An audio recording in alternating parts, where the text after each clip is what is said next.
नमस्कार, top 10 news में आपका स्वागत है। मैं हूं राम सकल यादव। आइए दिखाते हैं आपको आज की छोटी बड़ी खबरें।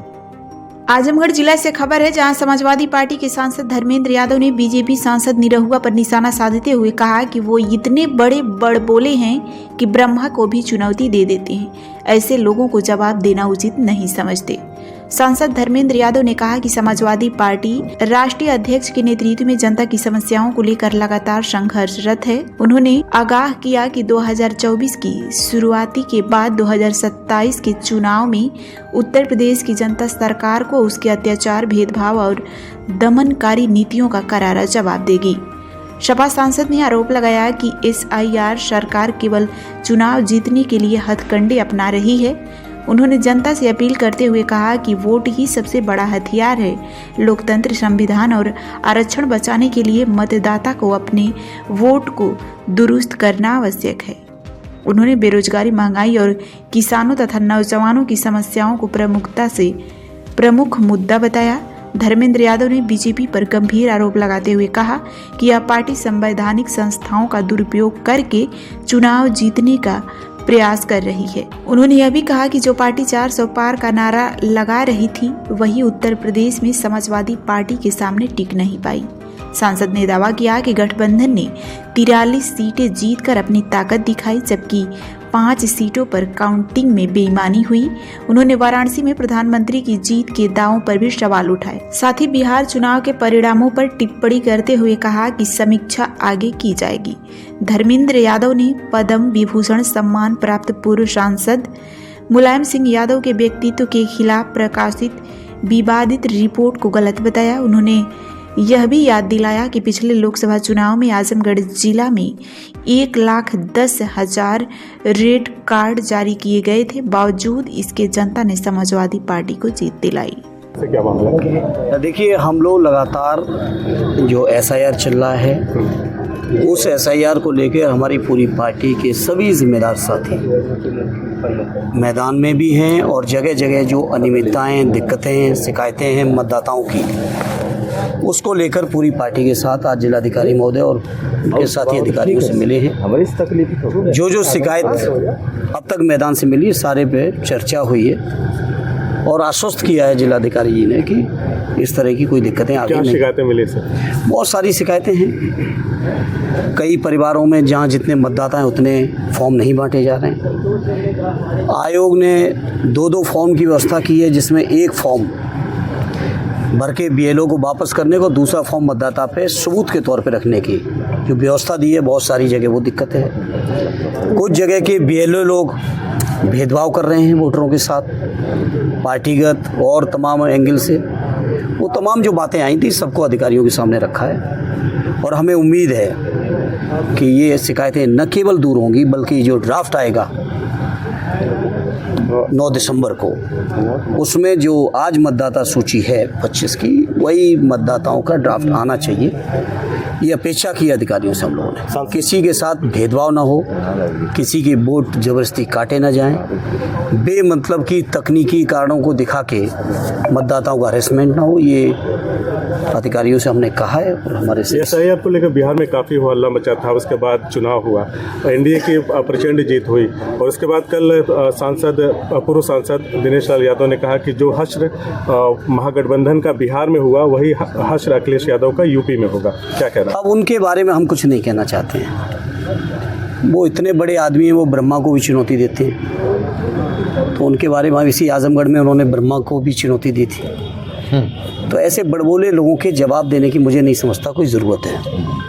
हम लोग समाजवादी लोग अपने नेता आदरणीय अखिलेश जी के नेतृत्व में जो उत्तर प्रदेश की जनता की तकलीफ़ें हैं, शिकायतें हैं, परेशानियां हैं, जो अन्याय है, अत्याचार है, शोषण है, भेदभाव है, जाति के नाम पे अत्याचार है, उस चीज़ को लेकर हम समाजवादी लोग उत्तर प्रदेश की जनता के बीच में हैं।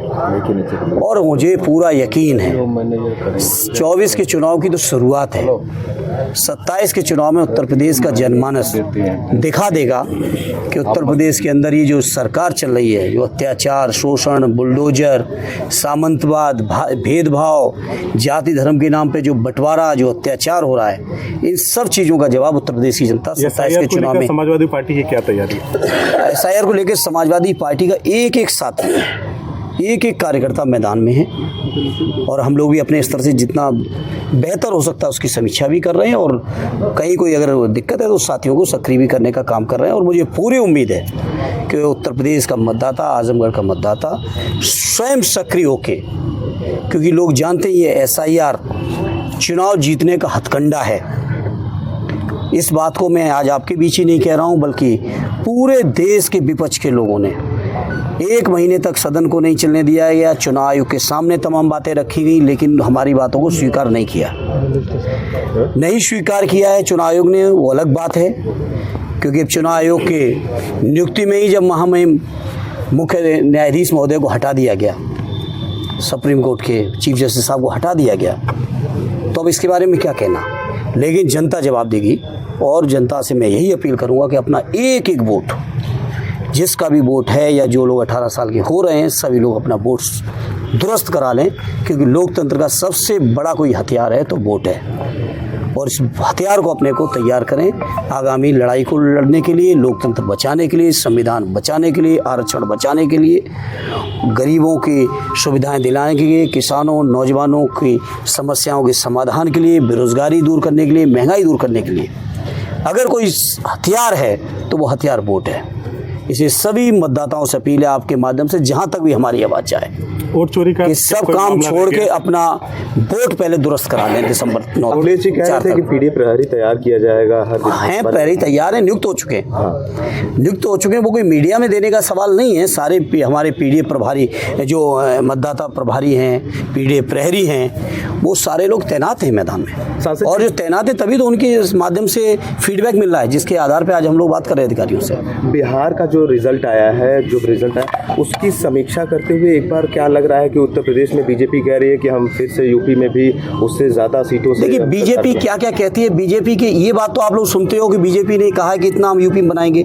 आप बीजेपी की ये बात क्यों नहीं सुन रहे हो कि हर साल 2 करोड़ रोजगार कहाँ हैं? आप बीजेपी की इस बात को क्यों नहीं सुन रहे हो कि उन्होंने कहा था महंगाई कम करेंगे? आप बीजेपी की इस बात को क्यों नहीं सुनने को तैयार हो कि उन्होंने कहा था कि डॉलर के मुकाबले में रुपए की वैल्यू बढ़ाएंगे? इन बातों को आप सुन ही नहीं रहे हो। आप जो बीजेपी के हित की बातें केवल उतनी सुन लेते हो। और ये प्रोपगंडा है बीजेपी का, ये ऐसा प्रोपगंडा बना के बेईमानी अख्तियार करके तमाम संवैधानिक संस्थाओं का दुरुपयोग करके बीजेपी जीतती है। सांसद जी, बीजेपी निष्पक्ष चुनाव में उत्तर प्रदेश के अंदर समाजवादी पार्टी और आदरणीय अखिलेश यादव जी के सामने कहीं नहीं टिकेगी। यही बीजेपी तो कह रही थी कि हम 400 लाएंगे, 400 की वादा किया था, क्या दावा पूरा हुआ? इसी बीजेपी के तमाम नेताओं की आप निकालिएगा अपने रिकॉर्ड से वीडियोस। किसी ने कहा था कि यूपी में 80 जीतेंगे, किसी ने कहा था 76 जीत रहे हैं, किसी ने कहा था 78 जीत रहे हैं। आगे उत्तर प्रदेश की जनता ने परिणाम क्या दिया? लेकिन मैं चाहता हूं मेरे पत्रकार साथियों, इन तर्कों को भी तथ्यपरक तरीके से आप लोग जनता के सामने रखो कि बीजेपी ने ये कहा था और रिजल्ट ये आया। 43 तो हमारा गठबंधन जीता है, 5 हम लोग हराए गए बेईमानी से काउंटिंग में, और काउंटिंग से पहले की जो बेईमानी थी वो अलग थी। काउंटिंग से पहले की बेईमानी अलग थी। नहीं तो अकेले उत्तर प्रदेश की जनता की वो ताकत थी कि मोदी जी की सरकार और अकेले उत्तर प्रदेश की जनता ही हटाने में सक्षम थी। यही लोग तो दावा कर रहे थे कि 10 लाख से प्रधानमंत्री जीतेंगे बनारस से। कोई 8 लाख का दावा कर रहा था, कोई 6 लाख का कर रहा था, कोई 10 लाख का कर रहा था। क्या परिणाम आया? बात अगर रोजगार की की जाए तो तेजस्वी जी ने रोजगार और तमाम ऐसी चीजें बात की थी जो भौतिक जरूरतें हैं, मगर उस पर क्या वोट नहीं पड़ा उनको? अब वो तेजस्वी जी और बिहार के साथी समीक्षा करके ही कोई निचोड़ निकालेंगे। चुनाव के परिणाम अभी आए कुछ ही दिन हुए हैं, और बिहार के जब साथी जो भी परिणाम या रिपोर्ट निकालेंगे उसके आधार पर हम लोग बात करेंगे।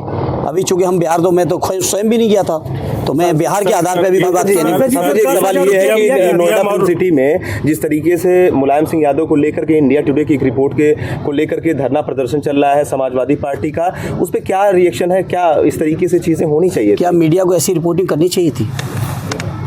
मैं आप पत्रकार साथियों से सवाल करूंगा। देश के इतने बड़ा जो ग्रुप अपने को दावा करता है कि सबसे बड़ा मीडिया का हाउस है, ग्रुप है, क्या इस तरह की अपमानजनक तस्वीरें उनको लगानी चाहिए थी?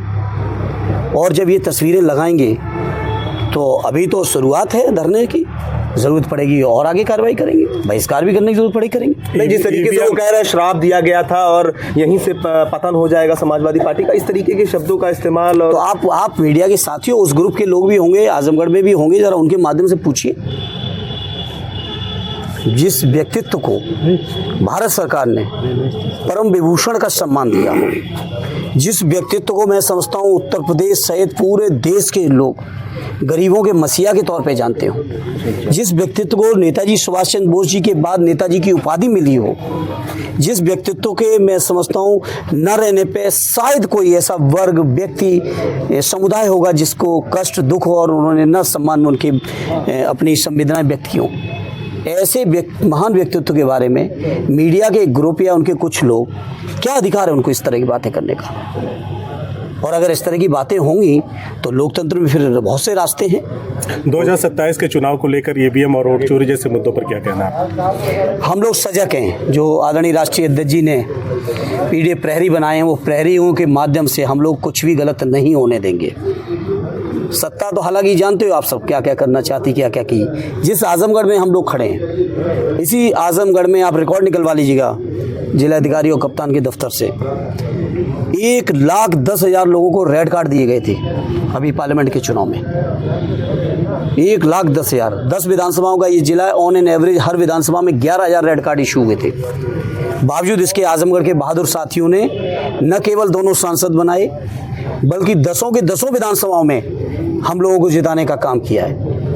तो ये जो हथकंडे हैं ना, हथकंडों से हम समाजवादी लोग बहादुरी से पहले भी निपटे और आगे भी निपटेंगे। बंगाल की तैयारी सर अब दीदी कर रहेंगी सच्चा में, ठीक है, बंगाल की चिंता